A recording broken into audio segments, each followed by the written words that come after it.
Hello, class. This is Professor Burko, and I'm here to explain to you these unusual sections that are between week 3 and week 4, between week 4 and week 5.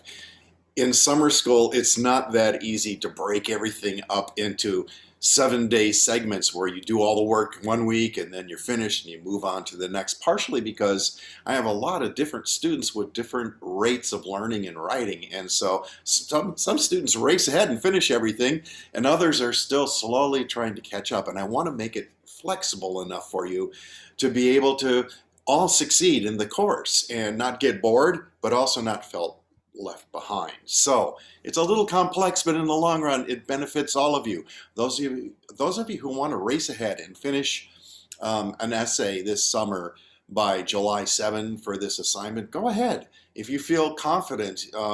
However, you'll see that I've been encouraging everybody all along to revise with feedback, and one great way of doing that is to get feedback from a peer, a team teacher at the Writing Center, and earn that extension to the 17th of July.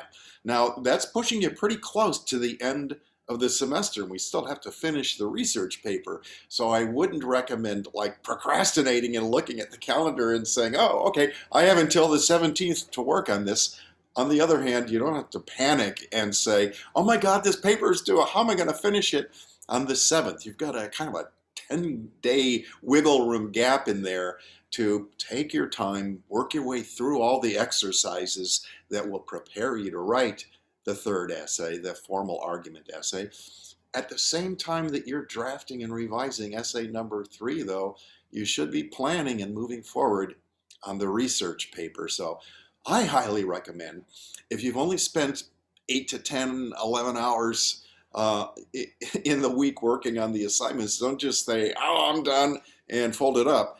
Work ahead, put another 3 or 4 or 5 hours in and work to the next week and the week after that if you need to, just so you're prepared, so that when you get to the end of the summer, you don't feel like, oh my God, I've got to write everything at the last minute. Those end up being disaster papers. I don't want you to do that. I want you to succeed. So I'm trying to encourage all of you to press forward but not feel anxiety. I hope that makes sense. If you have any questions at all about the way the course is laid out, don't hesitate to send me an email. By now, most of you know I'm very friendly and I answer very quickly. All right? See you in the next video.